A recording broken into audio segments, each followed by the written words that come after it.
Ladies and gentlemen, it is a privilege to take part in the third Copenhagen Democracy Summit by video today. I want to thank the Alliance of Democracies for giving me this opportunity to address you as such an important intersection for global democracy. I also want to thank your founder, Mr. Rasmussen, for the support he continues to offer to Taiwan. Our country cherishes your friendship very much.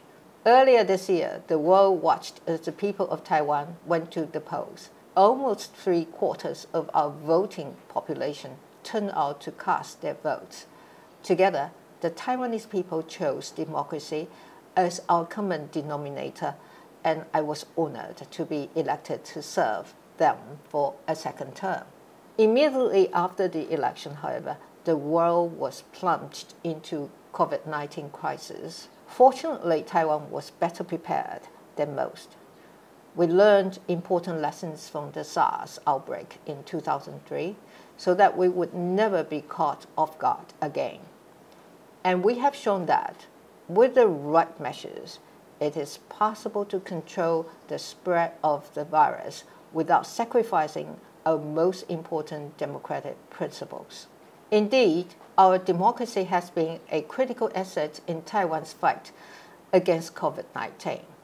It has given everyone a stake in stopping this pandemic. And as a government, we have joined our people in the common endeavor of containing the virus. Thus far, we have weathered the storm thanks to a combination of government action, public diligence, and a great deal of hard work from countless everyday heroes. It was therefore all the more disappointing that the World Health Organization put politics before health and failed to invite Taiwan to share our experience at this year's World Health Assembly. Nevertheless, we stand ready to support any country that needs our help. Throughout the COVID-19 crisis, Taiwan has pooled all available assets to limit the spread of COVID-19. We have rapidly expanded our production of PPE, engaged in extensive contact tracing by merging our immigration and public health databases, promoted the use of face masks and social distancing, and educated the public on best practices. By helping us contain the virus, these steps have now put us in a position to help others. At the end of January this year, Taiwan was producing less than 2 million face masks per day. By the end of May, our daily production topped 20 million. As COVID-19 has spread across the world, we have donated essential medical supplies to over 80 countries, including more than 52 million face masks.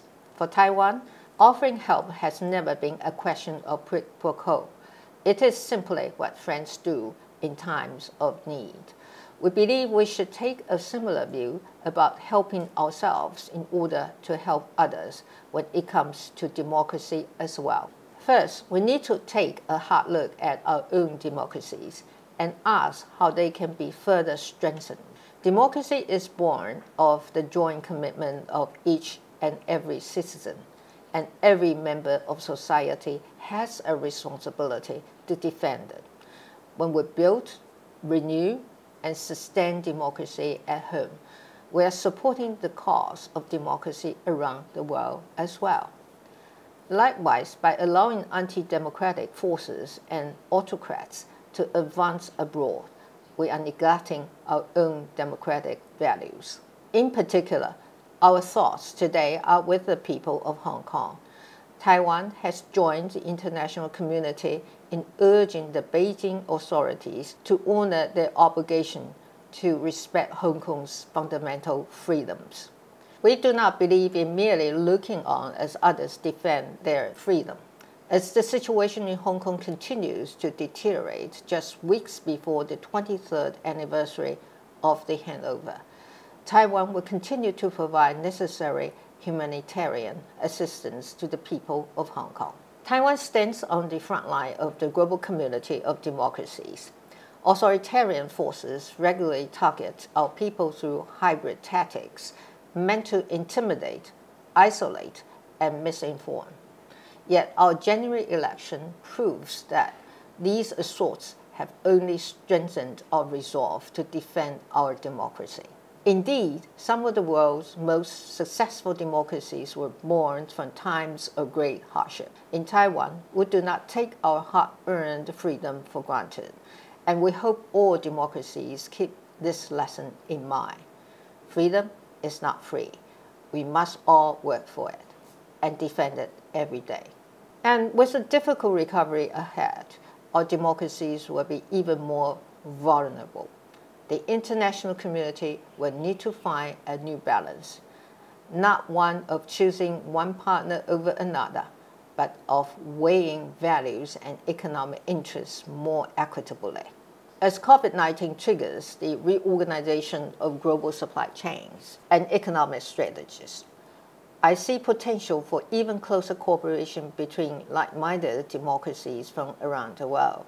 European and American businesses were looking for more reliable partners. To them, I say, democratic Taiwan, with its respect for the rule of law, human rights, and intellectual property, its talented workforce, and its strong and trustworthy track record in high-tech industries, welcomes your investment. Together, we can establish new, more diverse, and resilient supply chains. An investment agreement between Taiwan and the European Union, for example, would be a great first step, one that will align our norms and standards and permits business to flourish alongside protections accorded to traders and investors. What better way to show the world that democracies are willing to support each other in the face of rising challenges to our values? We should use the power of economics to strengthen our democracies. Ladies and gentlemen, I hope you will be able to visit Taiwan after the pandemic. Here you will see a vibrant, open, and respectful democracy, and a force for good in the world. Democracy is in our DNA. It is what makes us Taiwanese. To forfeit our freedom would be to forfeit the foundation of our nation. In my second term as president, Taiwan will continue to stand for democracy at home, and we will also deepen our ties with democratic countries around the world. I firmly believe that those privileged to live in a democracy must never rest until the entire world can share in the birthright that is freedom. In closing, I want to wish you a very productive Democracy Summit, and I look forward to working even more closely with you all in the future. Thank you.